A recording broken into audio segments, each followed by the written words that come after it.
What is up, everyone? Welcome back to the channel. I hope everyone is having a great college football season. We're here at it with crazy scenario, the Big Ten. We could potentially have a four-way tie.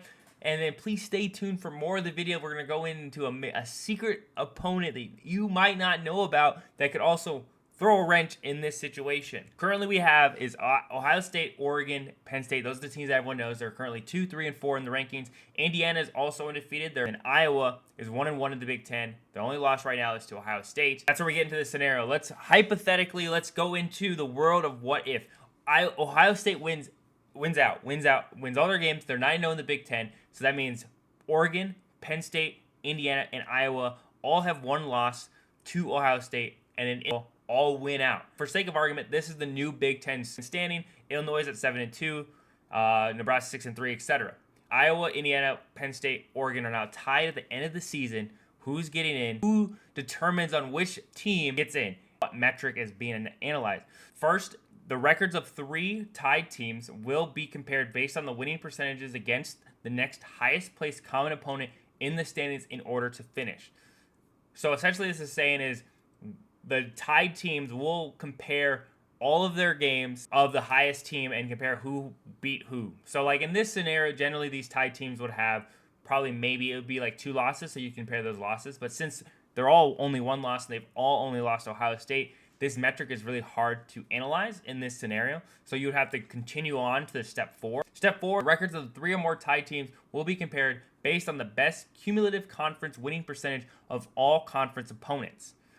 Essentially, this is saying you have to add up all of their opponents in the conference, not counting teams like Boise or Iowa State, all in the conference, and say what is their winning percentage against these teams and who has the best. That essentially would be picked.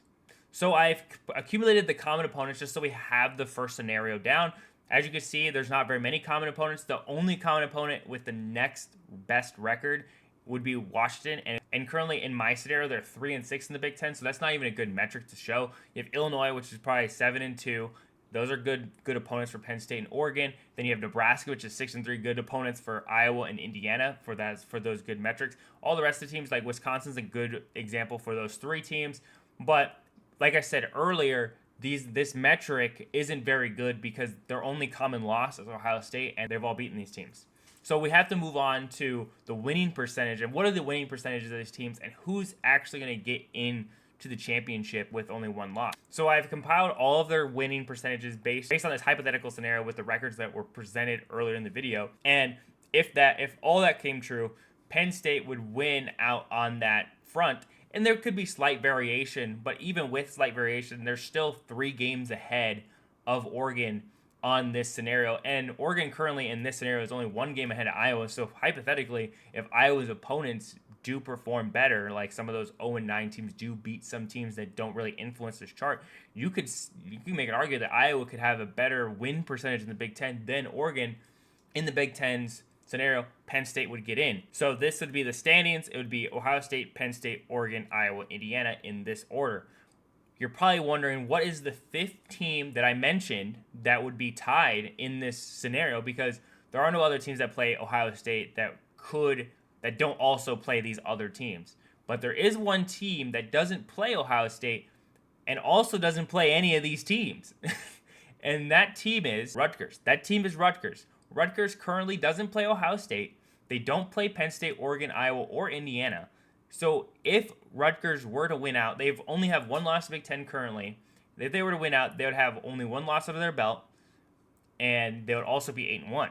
So if we add them to the scenario, how much does that affect the current standings right now? Does that make Oregon bounce Penn State, or Iowa bounce Oregon, or Iowa goes to the top, Indiana goes up higher? Rutgers now moving to 8-1.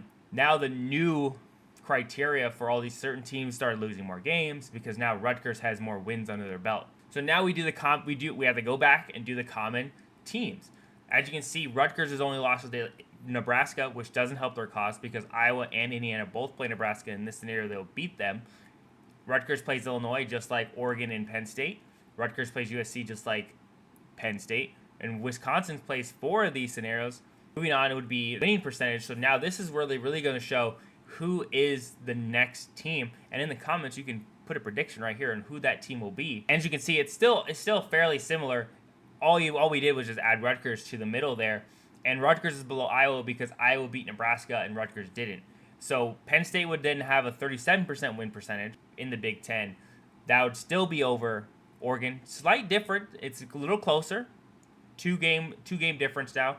Iowa is still 1 game behind Oregon in this scenario, and then Indiana's still at the bottom because Indiana's schedule is pretty weak in comparison to this, which would be insane if any of these other teams would get another loss, because then Indiana still has a chance to go to the Big Ten title game with 1 loss because they don't really play anybody very good. And this is what the Big Ten championship would look like. It'll be Penn State, Ohio State in these scenarios.